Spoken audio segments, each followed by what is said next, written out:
सन 1947 से पूर्व हमारे भारत देश में कई सारी छोटी बड़ी रियासतें थी, पर क्या आप जानते हैं कि गुजरात की बड़ौदा रियासत भारत के सबसे अमीर और सबसे बड़ी रियासतों में से एक थी। और आपको यह बात जानकर हैरानी होगी कि इस रियासत के राजा महाराज सयाजीराव गायकवाड़ तृतीय दुनिया के 8वें और भारत के सबसे अमीर हिंदू राजा थे, जिन्होंने अपने शासनकाल में बड़ौदा रियासत का काया पालट कर दिया और आधुनिक भारत बनाने में अपना बहुत बड़ा योगदान दिया। आज हम इन्हीं के बारे में जानकारी लेंगे। लेकिन दोस्तों, आज का यह वीडियो सबसे महत्वपूर्ण और रोचक जानकारियों से परिपूर्ण रहने वाला है, इसीलिए इस वीडियो के साथ अंत तक बने रहिए। यदि आप चैनल पर नए हैं तो चैनल को सब्सक्राइब करना ना भूलें। तो चलिए दोस्तों, बिना किसी देर के हुए हम हमारी आज की वीडियो शुरू करते हैं। गुजरात के गायकवाड़ राजवंश की स्थापना सन 1721 में वीर मराठा योद्धा पिलाजीराव गायकवाड़ इन्होंने की थी। मराठा सरसेनापति खंडेराव दाभाडे उन्हीं के साथ मिलकर पिलाजीराव गायकवाड़ इन्होंने गुजरात के बड़ौदा, सूरत, डभई जैसे अनेक प्रांतों पर सफलतापूर्वक जीत हासिल करके गुजरात से दिल्ली का मुगल साम्राज्य उखाड़ कर फेंक दिया था और धीरे धीरे करके लगभग पूरे गुजरात राज्य पर मराठा साम्राज्य के पवित्र भगवे ध्वज को फैला दिया था। महाराज पिलाजीराव गायकवाड़ उनके मृत्यु के बाद गायकवाड़ वंश में महाराज सयाजीराव गायकवाड़ तृतीय सबसे महान और सबसे लोकप्रिय शासक हुए, जिनका जन्म 11 मार्च 1863 को महाराष्ट्र के नासिक जिले में स्थित कौलाने गांव में हुआ, जिन्होंने अपने शासनकाल में बड़ौदा राज्य को एक नई बुलंदी पर पहुंचाया और बड़ौदा राज्य का बहुत सारा विकास किया। जैसे उन्होंने उस समय सन 1890 में बड़ौदा राज्य में लक्ष्मी विलास पैलेस का निर्माण करवाया। इस पैलेस का क्षेत्रफल लगभग 700 एकड़ में फैला हुआ था। जब यह पैलेस बनके तैयार हुआ था तब यह दुनिया का सबसे महंगा और सबसे बड़ा निजी पैलेस था, जो लंदन के बकिंघम पैलेस से 4 गुना ज्यादा बड़ा था। इस महल में जो कुआं है, उस कुएं की सीढ़ियां बनाने के लिए राजा ने उस समय 9 लाख सोने के सिक्कों का इस्तेमाल किया था और इस महल के बच्चों को स्कूल जाने के लिए राजा ने एक निजी ट्रेन भी शुरू की थी। यह भारत का पहला एकमात्र ऐसा महल था जिसमें पहली बार लिफ्ट का उपयोग किया गया था और इसी के साथ इस पैलेस में उस समय के सबसे प्रसिद्ध चित्रकार राजा रवि वर्मा उनके द्वारा बनाई गई सारी पेंटिंगें मौजूद है, जिसकी एक पेंटिंग की कीमत आज के टाइम करोड़ों रुपए में है। इस पैलेस को आज भी गुजरात राज्य के पर्यटन स्थलों की टॉप सूची में शामिल किया जाता है और इसी के साथ 150 एकड़ में फैला हुआ मकरपुरा पैलेस, जिसे राजा शिकार के लिए इस्तेमाल किया करते थे। इसके अलावा Nazarbagh palace, Shiv Mahal palace, Indumati palace, Pratap Vilas palace, Sarkarwada palace, Motibagh palace जैसे अनेक सुंदर और भव्य महलों का निर्माण गायकवाड़ वंश के राजाओं ने किया। डॉक्टर भीमराव अंबेडकर, जिनको विदेश भेजने वाले, उनका खाने पीने से लेकर सभी खर्चा उठाने वाले दूसरे तीसरे कोई और नहीं बल्कि मराठा राजा सयाजीराव गायकवाड़ ही थे। उन्होंने उस वक्त डॉक्टर बाबा साहब अंबेडकर जी के विदेश पढ़ाई पर 25,742 रुपए खर्च किए थे, जिसकी कीमत आज के समय में लगभग 1 करोड़ से भी ज्यादा है। और अमेरिका में पढ़ाई पूरी होने के बाद महाराज सयाजीराव गायकवाड़ ने डॉक्टर बाबा साहब अंबेडकर जी को बड़ौदा राज्य में एक अच्छे पद पर नौकरी के लिए भी रखा था। जब महाराज सयाजीराव गायकवाड़ का निधन हुआ तब सन 1939 के जनता अखबार के मृत्यु लेख में डॉक्टर बाबा साहब अंबेडकर लिखते हैं, महाराज सयाजीराव गायकवाड़ का निधन होना यह मेरी निजी बहुत बड़ी हानि है। उनके एहसान को मैं कभी नहीं भुलाऊंगा। महाराज सयाजीराव गायकवाड़ का पिछड़ी जाति पर एक बहुत बड़ा एहसान रहा है। दादा भाई नौरोजी, जैसे कि आप यह बात तो जानते ही होंगे कि दादा भाई नौरोजी ब्रिटेन के संसद में चुनकर आने वाले पहले एशियाई व्यक्ति थे, पर क्या आप जानते हैं कि इससे पहले दादा भाई नौरोजी महाराज सयाजीराव गायकवाड़ इनके यहाँ दीवान के तौर पर काम करते थे और यही से उन्होंने अपने सामाजिक जीवन की शुरुआत की थी। इंग्लैंड में हाउस ऑफ कॉमन्स में चुनाव हो रहे थे, तब चुनाव लड़ने के लिए दादा भाई नौरोजी को पैसों की काफी जरूरत थी। तब उस वक्त सयाजीराव गायकवाड़ इन्होंने 15,000 रुपए की धनराशि देकर उनकी सहायता की थी, जिससे दादा भाई नौरोजी ब्रिटेन के संसद में चुनकर आने वाले पहले भारतीय व्यक्ति बने। Father of Indian cinema Dada Saheb Phalke, जिनके नाम पर भारत देश का सबसे बड़ा फिल्म पुरस्कार दिया जाता है, सिनेमा क्षेत्र में सर्वोच्च योगदान देने वाले व्यक्ति को भारत सरकार द्वारा यह पुरस्कार प्रदान किया जाता है।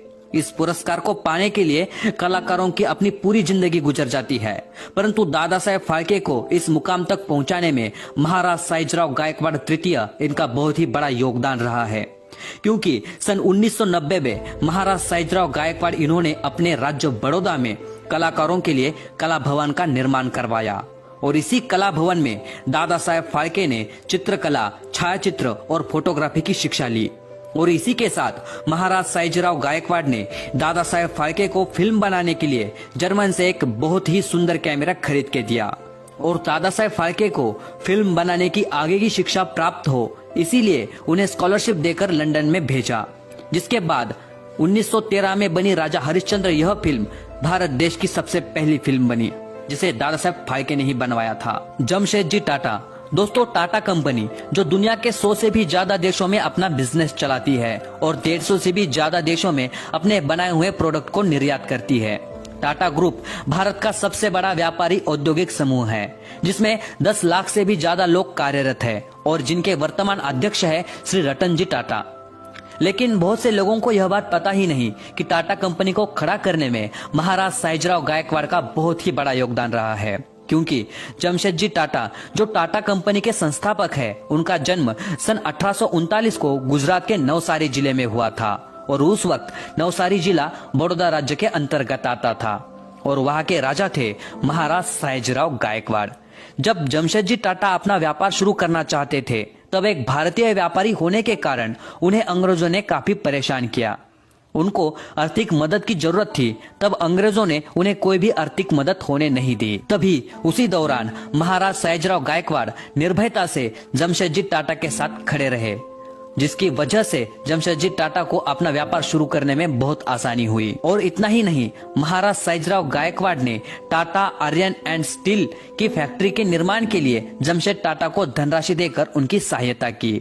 समुद्र के किनारे द्वारका बेट के पास टाटा केमिकल्स की फैक्ट्री के लिए अपनी जमीन दान दी। Tata chemicals, Tata sons of limited, Tata power जैसी कंपनियों में करोड़ों रुपए की इन्वेस्टमेंट करके उनके शेयर खरीदे, जिनकी वजह से जमशेदजी टाटा को बहुत ही बड़ी मदद हुई। इसके अलावा टाटा स्मारक फंड को 2000 रुपए की अतिरिक्त धनराशि भी दी। उस वक्त ऐसा नियम था कि रेलवे के लिए अगर कोयला चाहिए तो ब्रिटिश कंपनियों से ही लेना पड़ता था, परंतु महाराज सायाजीराव गायकवाड़ ने ब्रिटिशों के इस बात को खारिज कर दिया और टाटा कंपनी से कोयला खरीदने का आदेश जारी किया, जिससे हमें जमशेदजी टाटा और महाराज सायाजीराव गायकवाड़ के बीच घनिष्ठ मित्रता देखने को मिलती है। जब महाराज सायाजीराव गायकवाड़ विदेश की यात्रा से वापस आते थे, तब मुंबई में उनके स्वागत के लिए जमशेदजी टाटा खुद वहां पर उपस्थित रहते थे। शिवकर बापूजी तलपड़े, अगर किसी से पूछा जाए कि दुनिया में सबसे पहले हवाई जहाज की खोज किसने की थी, तो उनका जवाब होगा राइट ब्रदर्स। परंतु राइट ब्रदर्स के 8 साल पहले हमारे भारत देश में सन 1895 को शिवकर बापूजी तलपड़े नामक व्यक्ति ने मुंबई के चौपाटी के नजदीक सार्वजनिक तौर पर हवाई जहाज को उड़ाया था।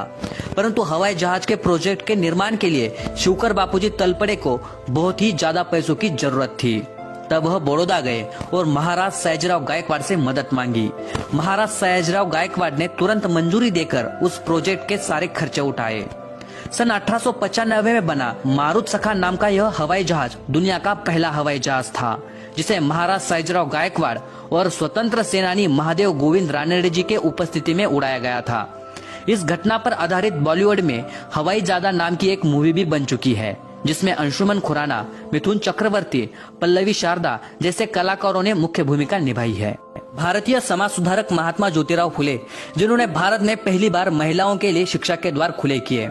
महात्मा ज्योतिबा फुले को महाराज सयाजीराव ने शेतकऱ्यांचा असूड इस किताब का प्रकाशन करने के लिए आर्थिक मदद की और महाराज सयाजीराव के आह्वान पर ही महात्मा ज्योतिबा फुले को महात्मा इस पदवी से सम्मानित किया गया। और महात्मा ज्योतिबा फुले जब बीमार थे, तब अपने दीवान धमनस्कर जी के हाथों धनराशि देकर उन्हें सहायता की। सन 1890 को जब महात्मा ज्योतिबा फुले का निधन हुआ, तब उनकी पत्नी सावित्रीबाई फुले इनको 1000 रुपए का चेक देकर उनकी आर्थिक मदद की। और इनके अलावा सावित्रीबाई फुले और उनके दत्तक पुत्र यशवंतराव फुले को 20 रुपए प्रति माह पेंशन शुरू की। महात्मा गांधी। एक बार महात्मा गांधी और महाराज सयाजीराव गायकवाड़ के बीच मुलाकात तय हुई, जिसमें साबरमती से लक्ष्मी विलास तक के गुप्त सफर की व्यवस्था महाराज ने की थी। जब महात्मा गांधी लक्ष्मी विलास पैलेस के प्रवेश द्वार पर पहुंचे तो उनका भव्य स्वागत किया गया और चर्चा के लिए उन्हें महल में ले गए। महाराज सयाजीराव ने महात्मा गांधी को आसन पर बैठने की विनती की, परंतु गांधी जी ने कहा कि महाराज के सामने कुर्सी पर बैठना मुझे शोभा नहीं देता। यह बात कहकर महात्मा गांधी नीचे जमीन पर बैठ गए, जिसके बाद महाराज सयाजीराव गायकवाड़ भी महात्मा गांधी के साथ चर्चा के लिए नीचे बैठ गए थे। जिससे हमें एक बात पता चलती है कि आम लोगों से लेकर स्वतंत्र सेनानी तक हर कोई व्यक्ति महाराज सयाजीराव गायकवाड़ के प्रति कितना आदर भाव रखते थे।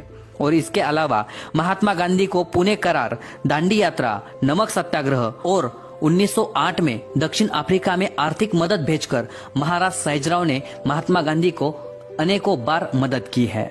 लोकमान्य तिलक, भारतीय स्वतंत्र सेनानी बाल गंगाधर तिलक, जिन्हें ब्रिटिश अधिकारी भारतीय अशांति के पिता भी कहते हैं, जिन्होंने केसरी और मराठा इस अखबार के माध्यम से ब्रिटिशों को ललकारा और चेतावनी भी दी, जिसकी वजह से उन्हें कई बार जेल जाना पड़ा।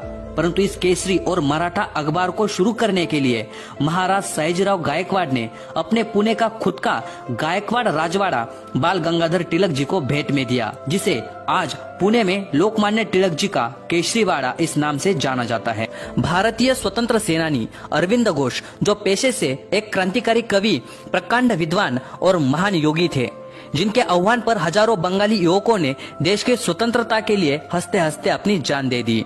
1882 को युवा क्रांतिकारी अरविंद घोष और महाराज सयाजीराव गायकवाड़ के बीच लंदन में मुलाकात हुई थी।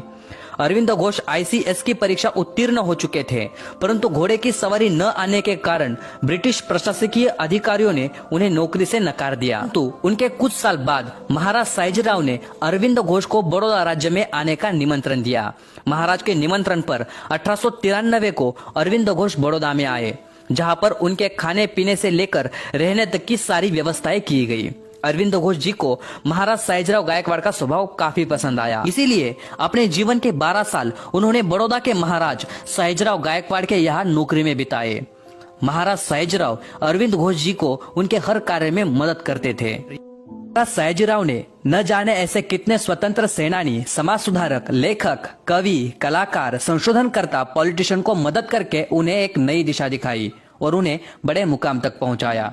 ऐसे ही बहुत सारे नामों की लिस्ट जो बहुत लंबी है, जिसे इस वीडियो में बता पाना संभव नहीं, फिर भी हमने यह छोटा सा प्रयास किया है। उस समय भारत में 500 से भी ज्यादा रियासतें थी, परंतु स्वतंत्र सेनानियों को मदद करने वाले और उनके साथ खड़े रहने वाले महाराज सयाजीराव गायकवाड़ भारत के एकमात्र राजा थे।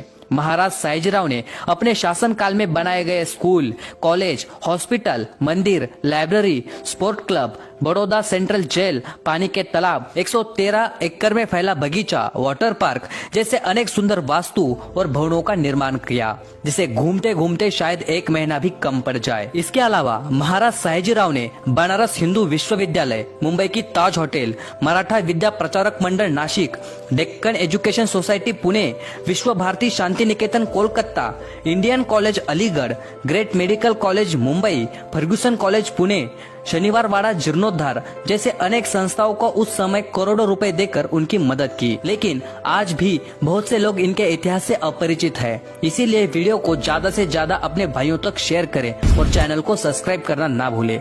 चलिए दोस्तों, मिलते हैं नए वीडियो में नए जानकारी के साथ। जय शिवराय, जय शंकर।